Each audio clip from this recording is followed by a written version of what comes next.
అదన్నీ అబద్ధాలు చెప్తోంది గ్రాని. ఏమిటి స్వర్ణ? అమ్మమ్మ గారు మీరు వెళ్ళండి, వారిని నేను రెడీ చేసి తీసుకొస్తాను. అవసరం లేదు, మీరు వెళ్ళండి, నేనే వస్తాను. ఏయ్, మిమ్మల్ని ఎవరు పిలిచారు ఇక్కడికి?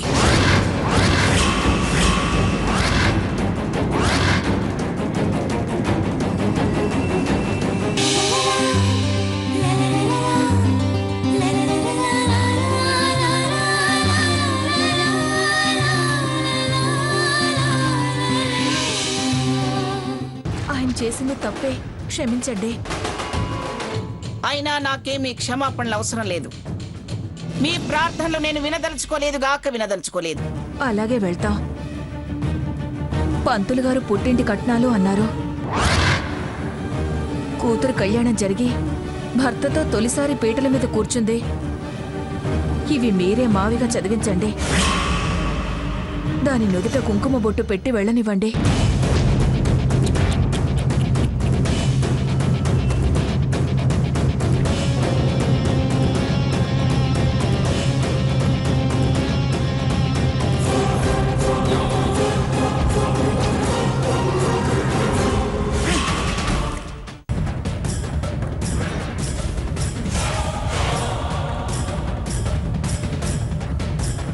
మరీ సెంటిమెంట్ డైలాగులు వాడి నాకు ఆయింట్మెంట్ రాసి ఇక్కడ తిష్ట వెయ్యాలని చూడకండి. బొట్టు లేదు, బట్టలు లేవు. ఈ ఒక కట్నాలు, వాటిని నేను చదివించాలి. హే,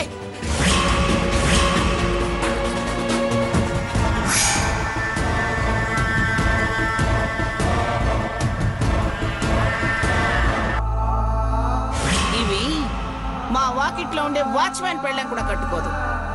పండవతలకి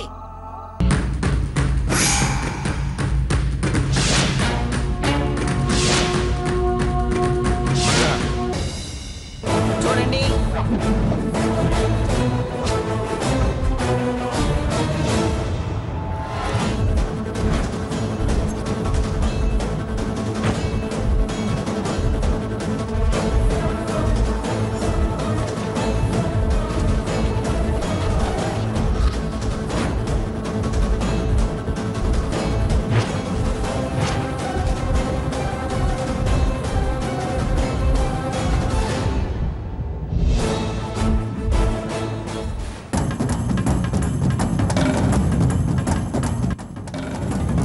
మీరు మాట్లాడి నాతో మాటలు పడకండి. మింగ మెతుకులేని దరిద్రుడు నన్నంత మందిలో ఎంతెంత మాటలన్నాడు. అప్పుడున్న పరిస్థితుల్లో ఏ తండ్రైనా అలాగే మాట్లాడతాడు మంగా. సమర్థించద్దు. కళ్ళెదుట కన్న కూతురు గుణవంతురాలు కాదని నింద వేస్తే ఎవరు మాత్రం సహిస్తారు చెప్పు? సహించలేకపోతే మాత్రం నా మీద సవాల్ విసురుతాడా? అదేనా తండ్రి నడుచుకునే పద్ధతి? సమాధానపరచాలి, స్థాయి చూసి మాట్లాడాలి. 10 మందిలో ధూ అని చాటుగా కాళ్ళు పట్టుకుంటే సరిపోతుందా?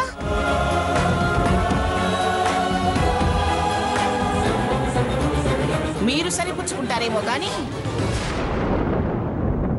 నేను నా నిర్ణయాన్ని సవరించుకోను. నా కళ్ళ ముందు నిలబట్టడానికి కూడా వీల్లేదు. వెళ్ళిపోండి. మీకే చెప్పేది. వెళ్ళండి. చిచి, మరి ఇంత సిగ్గులేని బతికే కంటే చావడం నయం. ఏయ్ స్వర్ణ, పంపించవే వాళ్ళ నవతలకి.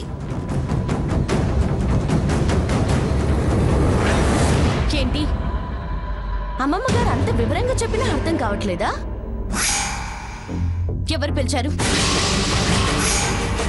నేనేమైనా కట్నాలు తండి అని కబురు చేశానా? పసుపు కుంకాలు కావాలి అని అడిగాను. సిగ్గు మీకు లేకపోయినా నాకుంది.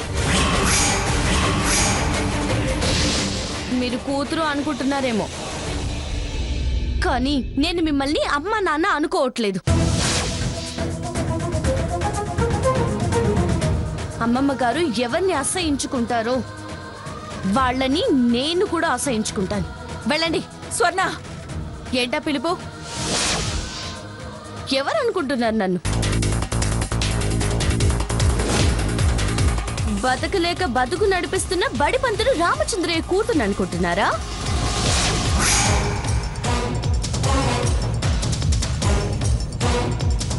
కాదు, పిఠాపురం మంగమ్మ గారి మనవరాల్ని, జడ్జి జగన్నాథం గారి మనవరాల్ని, ప్రముఖ యువ పారిశ్రామికవేత్త పిఠాపురం సాకేత్ రామ్ భార్యని, మిసెస్ స్వర్ణ సాకేత్ని.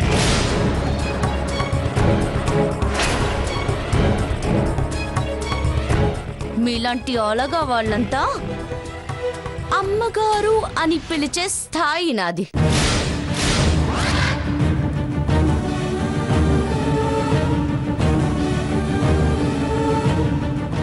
నాకు కట్నాలు పెట్టే స్థాయి మీకుందా?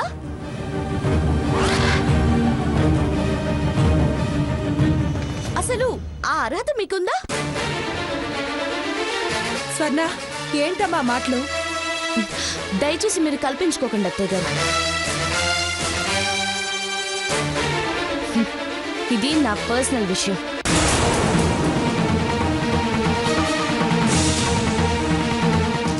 అమ్మమ్మ గారు నేను ఫీల్ అవుతానని మర్యాద ఇచ్చుండొచ్చు.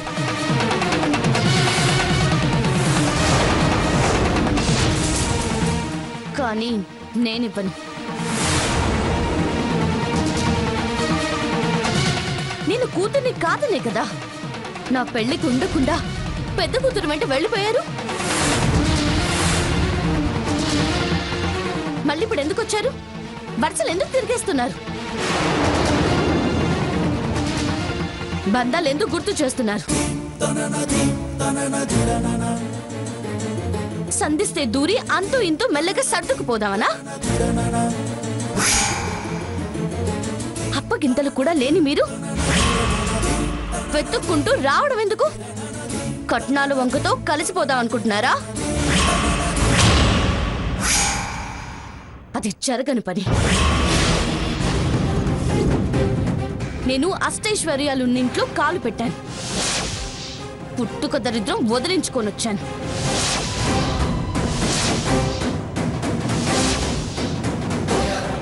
మళ్ళీ ఆ దరిద్రాన్ని ఆహ్వానించలేను, ఆదరించలేను. వెళ్ళండి. స్వర్ణ, నువ్వేనా ఇలా మాట్లాడేది? అవును, పిఠాపురం స్వర్ణని మాట్లాడుతున్నాను.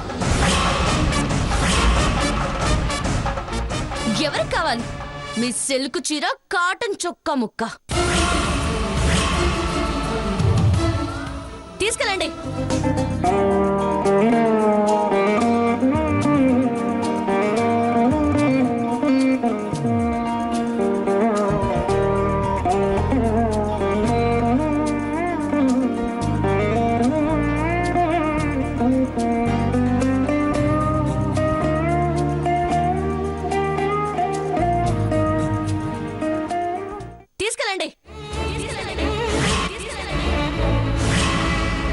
అమ్మ స్వర్ణ, అలా పిలవద్దని చెప్పాను, వినిపించలేదా?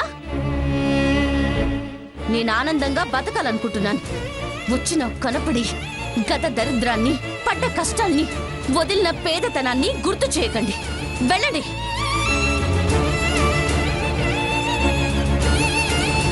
వెళ్ళమని చెప్పేది మీకే. మంచి మనిషికి ఒక్క మాట చాలు అంటారు. ఏమయ్యా బడిపంతులు,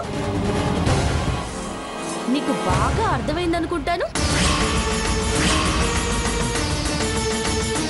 మళ్ళీ మళ్ళీ చెప్పించుకోకుండా వెళ్ళండి.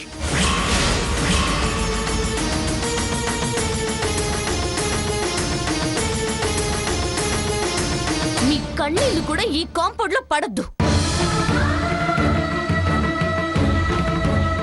అన్నీ గేట్ దాటాకే.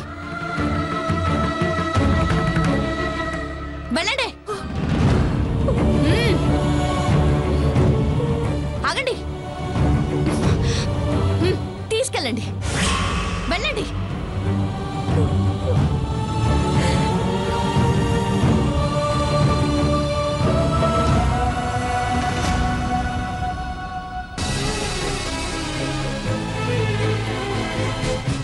స్వర్ణ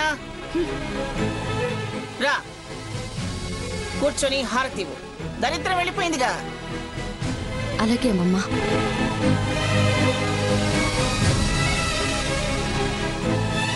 పూజారి గారు అమ్మా మీరు కానివ్వండి. అలాగేనమ్మా. లక్ష్మీం క్షీర సముద్రరాయుతనయాం శ్రీరంగధామేశ్వరీం దాసీభూత సమస్త దేవ వనితాం లోకైక దీపాంకురాం.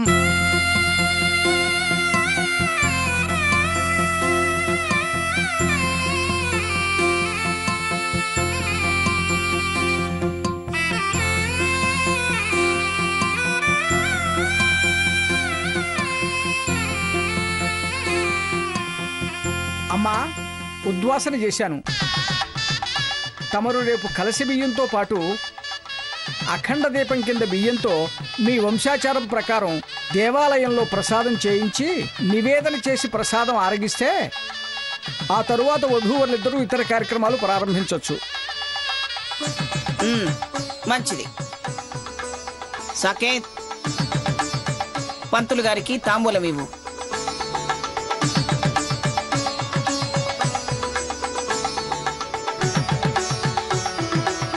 ఓం శ్రీ సత్యనారాయణ స్వామినే నమః. ఇది అంతరిచ్చిపోయిందేమిటి? దీని వాలకు నాకు అనుమానం కలిగిస్తుంది. రేపు గుడికెళ్ళి గుళ్ళో ధ్వజస్తంభం ముందు దీని సంగతి తేల్చాలి.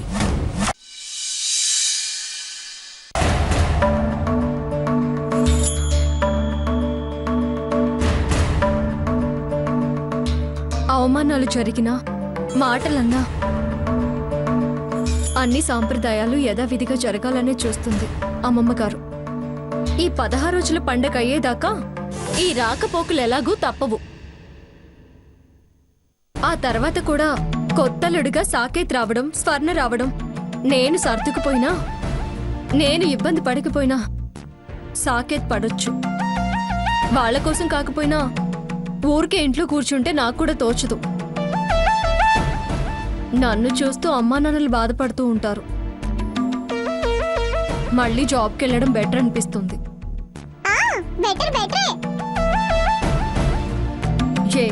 ఏంటి బెటర్ బెటర్ అంటున్నావు? నువ్వనుకున్నదే నేను అనుకున్నది నీకెలా అనిపించింది? నువ్వే మనసులో అనుకోలేదు, పైకే అనుకున్నావు. అలాగా? మనసులో మాట తెలుసుకోవడానికి నేనేమైనా మంగమ్మ గారినా? ఏయ్ సీత, రామ్మ భోంచేదు గాని. అమ్మా నాన్నని కూడా రానివ్వు పిన్ని. వాళ్ళెళ్ళింది వ్రతానికి, భోంచేసే వస్తారు. నువ్వురా. అమ్మా సీత, నా కడుపులో రైళ్లు పరిగెడుతున్నాయి, రామ్మా. దా అక్క, నాకు కూడా ఆకలిగా ఉంది. బాబాయ్. సర్లే పదండి.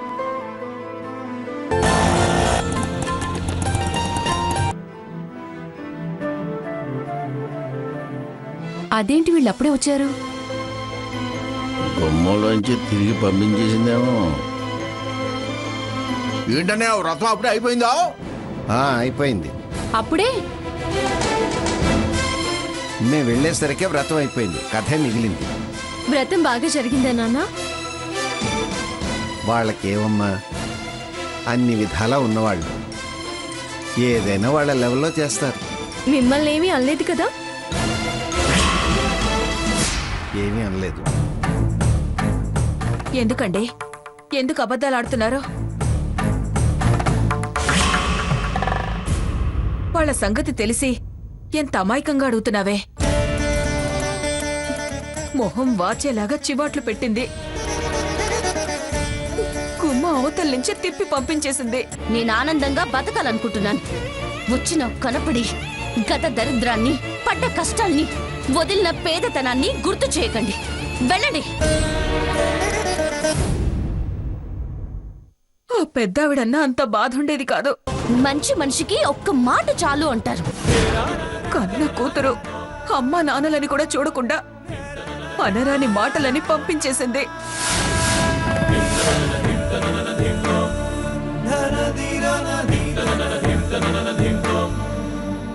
కూతురని, అది బాగుండాలని మేం వెళితే మెడపట్టి గెంటేదానికన్నా ఎక్కువే మాట్లాడింది.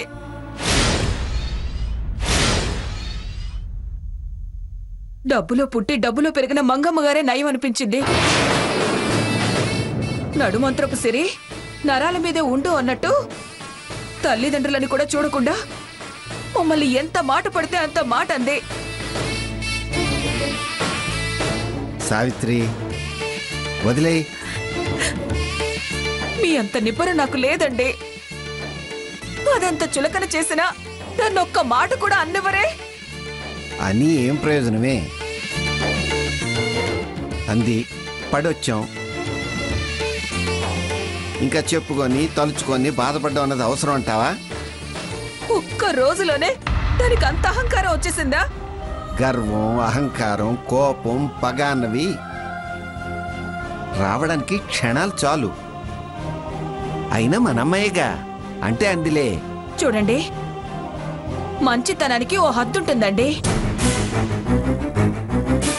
ఇంకా దాన్ని అమ్మాయి గిమ్మాయి అన్నారంటే నా కొళ్ళు మండుతుంది.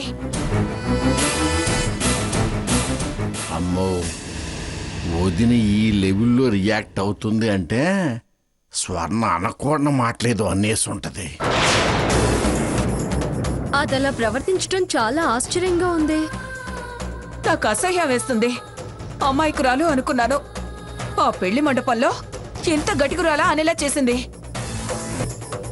ఇవాళ ఆ మంగమ్మ గారు మొదట్లో అన్నట్టు ఆశపోతిది అని నిరూపించుకుంది.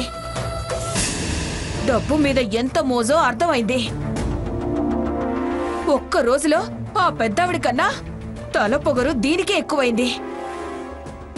దాని మేలు కోరి మేం బతికుండగా పసుపు కుంకాలు పెట్టకుండా ఉండకూడదని వెంపర్లాడి వెనక ముందాడి అవమాన పట్టానికి కూడా సిద్ధపడి వెళ్ళి కట్నాలని మేవిస్తే ఆవిడ కోపంగా గిరాటేసింది. ఇది మా కట్నాల సంచయనని తెలిసి తిరిగి మా చేతిలోనే పెట్టి ఎవడికి కావాలి మీ ముష్టి కట్నాలు అని మా చేతికే ఇస్తుందా అది? ఛీ!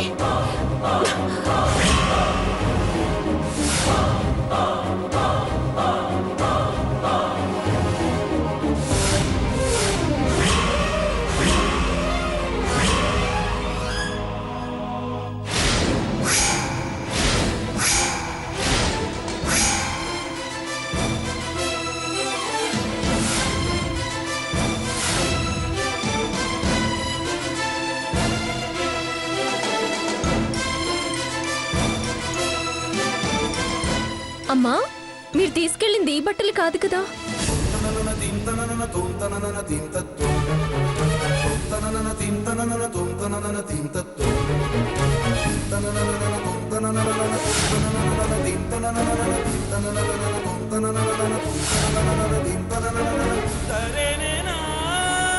అమ్మా, నాన్న, నన్ను క్షమించండి. వాళ్ళు మిమ్మల్ని అవమానిస్తుంటే భరించడం నా వల్ల కాదు.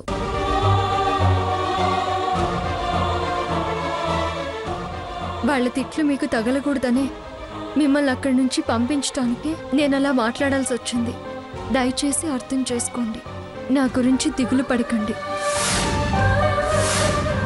మనం సంతోషంగా కలుసుకునే రోజు త్వరలోనే వస్తుందని ఆశిస్తున్నాను. మీ స్వర్ణ.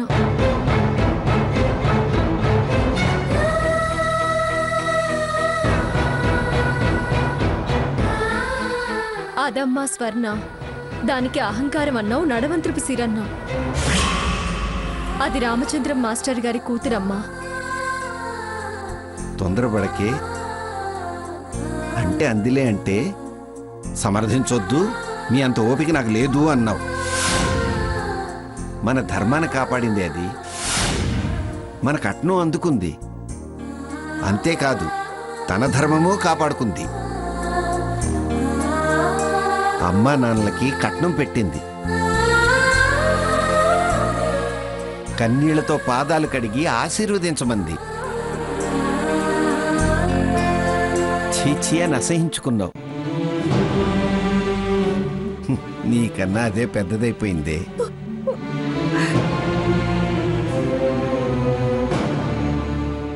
నిజమేనండి, తప్పు చేశాను. నా కోపం ఆ కవర్లో ఏముందో కూడా చూసుకోకుండా చేసింది. కనీ పెంచిన తల్లినే ఉండి కూడా దాని మనసు తెలుసుకోకుండా మాట్లాడానండి. అది మనల్ని క్షమాపణ అడగడం కాదండి, నేనే వెళ్ళి తన క్షమాపణ అడిగొస్తాను. అమ్మా మళ్ళీ తొందరేనా? ఇప్పుడెళ్ళి అది చేసింది బయట పెట్టొస్తావా? చూసావా, అందుకే ఆవేశం అపార్థాలకి అనర్థాలకి దారితీస్తుందనేది. చూడు, పిల్లల చేత చెప్పించుకోవాల్సి వస్తుంది.